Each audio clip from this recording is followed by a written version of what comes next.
J-1 avant sa rentrée scolaire, Charlotte, 17 ans, revient à l'école des Roches après 2 mois de vacances.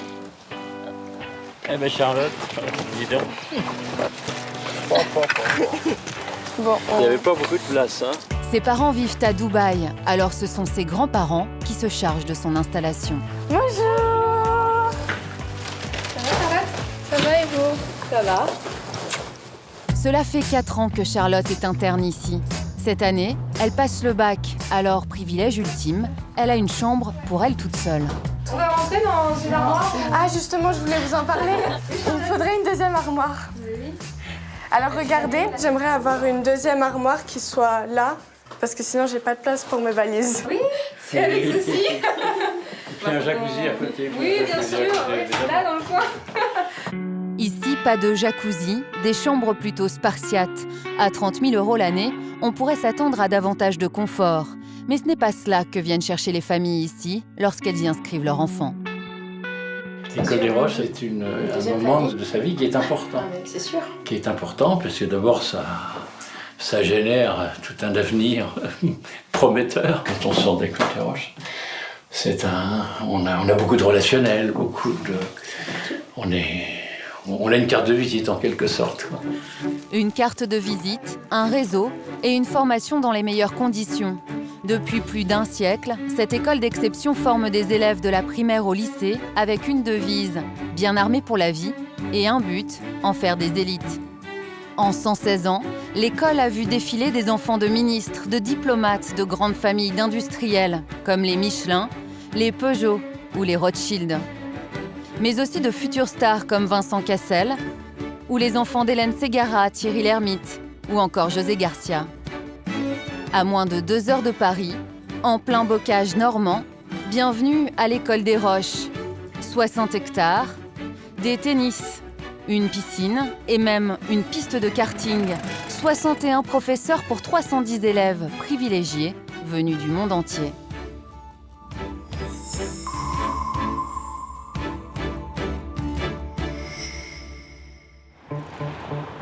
C'est jour de rentrée, et cela commence par un drôle de ballet à Paris, avenue Foch, dans l'un des quartiers les plus chics de la capitale.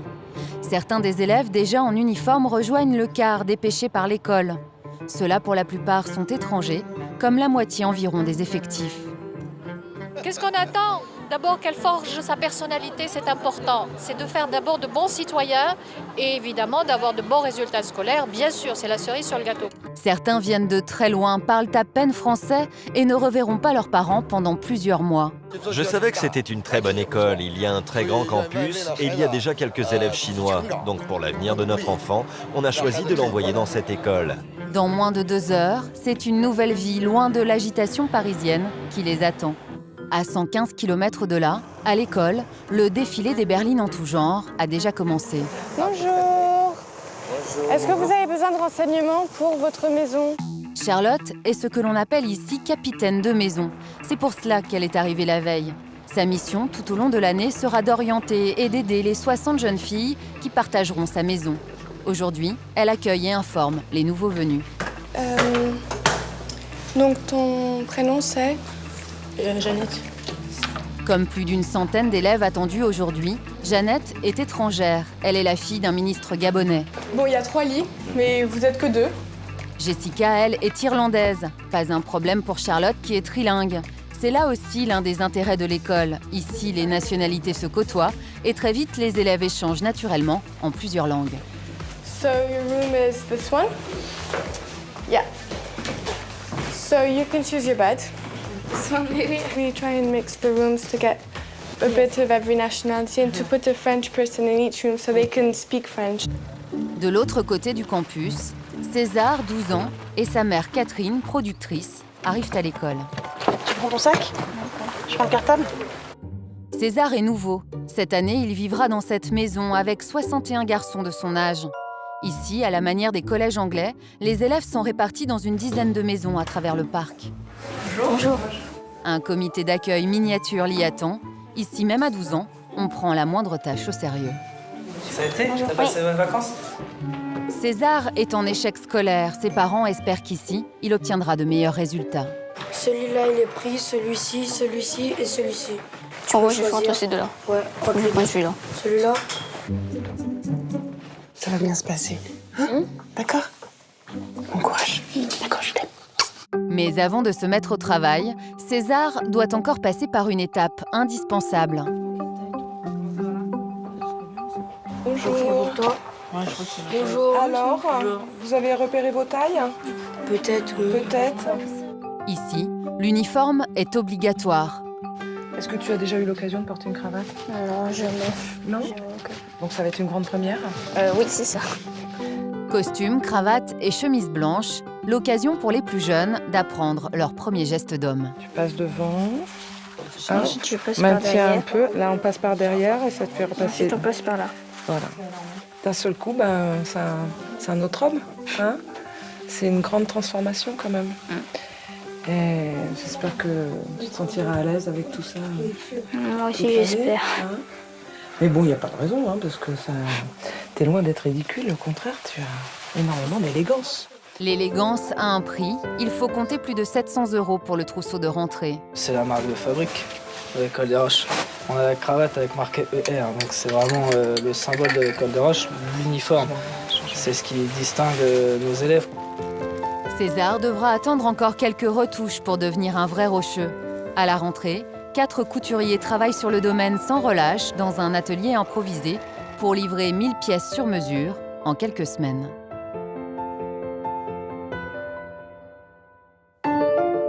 C'est le grand jour sur le campus, celui de la reprise des cours. Depuis toujours, c'est le même rituel. Les élèves sont réunis dans la cour et sont appelés par maison. Les garçons, des pains, s'il vous plaît. Allez vous asseoir sur la gauche. Toute l'équipe pédagogique les attend au théâtre. Ici, l'année commence par un discours du directeur et le ton est donné. Nous encourageons les élèves de terminale à dépasser encore les objectifs de l'année dernière, puisque l'année dernière nous étions à 97% de réussite au bac. Alors, nous vous invitons à faire encore mieux. On vise l'excellence, la pression est là. Mais pour atteindre ce taux de réussite, l'école mise sur quelques principes. Et c'est dans les salles de classe que l'on découvre son premier secret. Bonjour, asseyez-vous. Des effectifs très réduits. L'année scolaire en français va être divisée en 2 grands moments qui correspondent à l'étude de 2 grandes œuvres.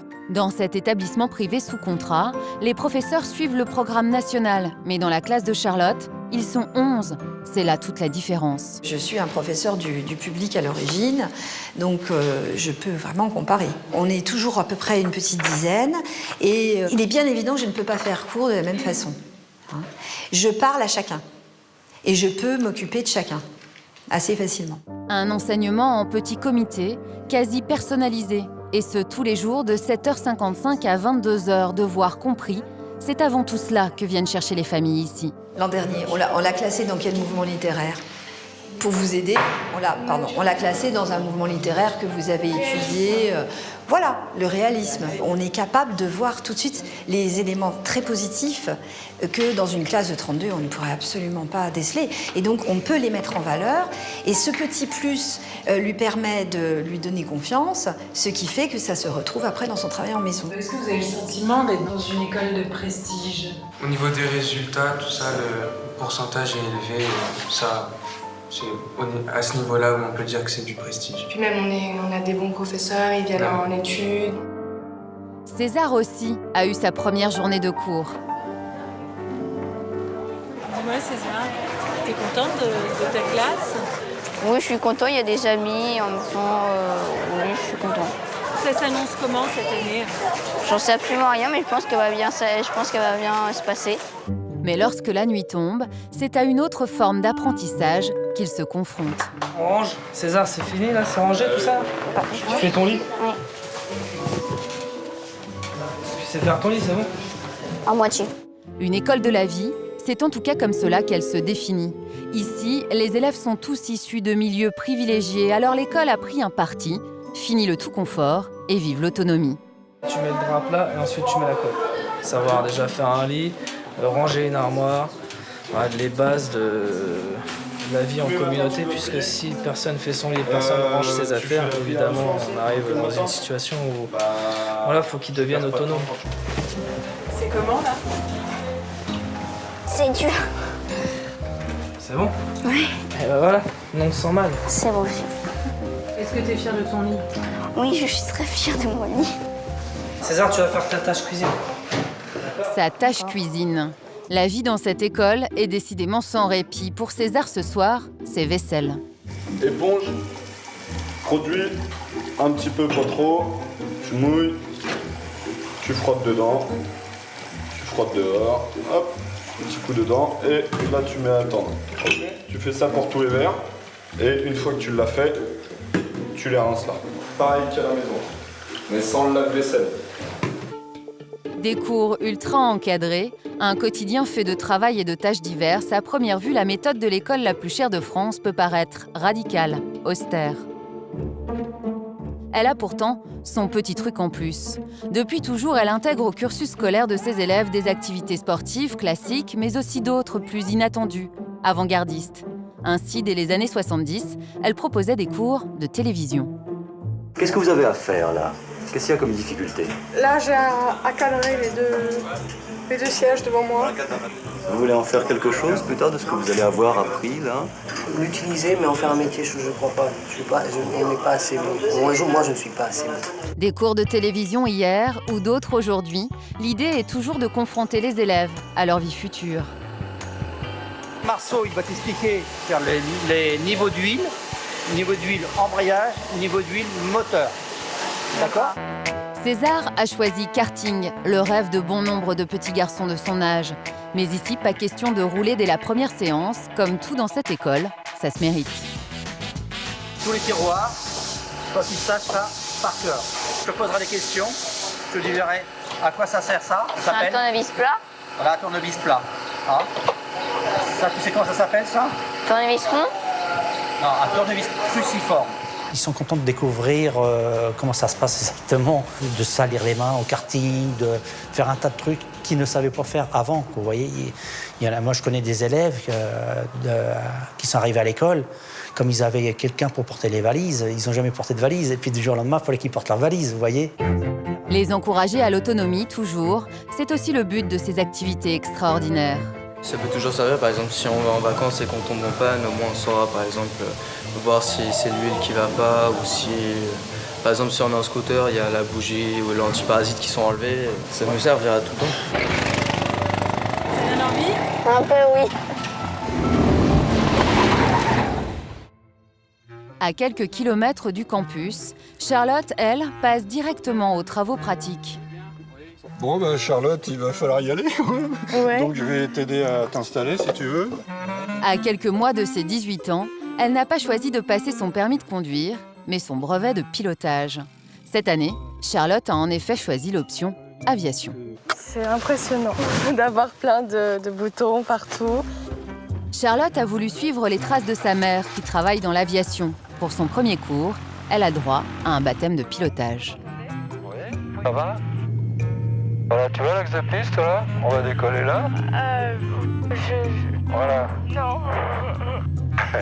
Alors à ce stade, on fait une dernière vérification. Rassure-toi, c'est pas le testament, hein, c'est une vérification.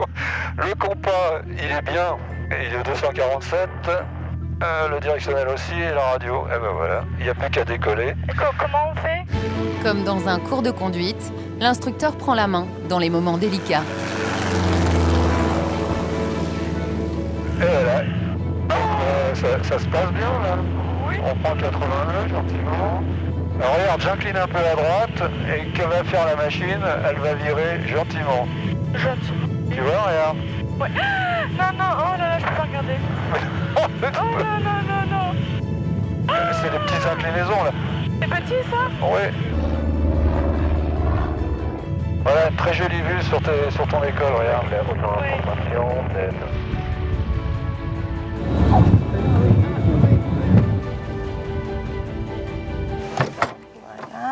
Bravo. Bon, sinon, alors, ça t'a pas dégoûté complètement, définitivement? Non, vraiment pas. Tu continues alors? Oui, bien sûr. Charlotte devra encore effectuer 35 heures de vol et passer un examen théorique avant d'obtenir son brevet. D'ici à la fin de l'année, elle sera en mesure de transporter des passagers dans toute l'Europe. Moi, j'aurais bien aimé avoir ça quand j'avais son âge. Je pense que Charlotte a parfaitement raison de suivre cette voie. C'est utile pour l'avenir de savoir piloter? Bah ouais, je pense, oui. Enfin, c'est pas du temps de perdu, quoi. Enfin, ouais, moi je pense que c'est utile de savoir piloter un avion, oui. Ces activités hors normes, les élèves les insèrent dans leur journée de cours. Le rythme est intense, d'autant qu'à partir de 17h chaque soir, ils enchaînent avec 2 à 3 heures d'études surveillées. Les garçons, on s'est pas très bien compris sur le fonctionnement de l'étude, je crois. C'est d'abord silence et après travail, d'accord? Cela se passe dans chaque maison, chacun dans son box, sans bouger. Bon, tu refais ça vite fait, ça te prend pas longtemps et après tu commences les devoirs, ok? Si t'as un souci, t'hésites pas, tu lèves la main. On essaie de leur donner une bonne organisation de travail, une bonne méthodologie. Et voilà, même s'ils ont des journées conséquentes et puis chargées en termes de temps de travail, il y a 2 heures tous les jours où ils font leurs devoirs. Donc on est là, on peut les aider. À cet âge-là, à ce niveau-là, ça va, on peut gérer. Les chefs de maison veillent, mais surtout les professeurs ne sont jamais loin. C'est là encore l'un des privilèges de l'école. Bonsoir. Donc je me présente pour les nouveaux, je suis Madame Seniard, je suis aussi professeure de français et certains, j'en connais. Toi t'es nouveau, d'accord, vous je vous connais. Donc certains je vous aurai demain matin pour le cours à 7h55. Des professeurs qui chaque soir apportent un soutien scolaire personnalisé. Moi, je viens tous les soirs, par exemple, et j'interviens à la demande des élèves, soit directement au pupitre, soit dans la grande salle, à l'entrée, qui permet de réunir un petit groupe selon les besoins qu'ils ont. Ces soirées studieuses, César va devoir s'y faire aussi. C'est pour cela que ses parents déboursent près de 30 000 €, le prix, espère-t-il, de l'excellence et de la réussite.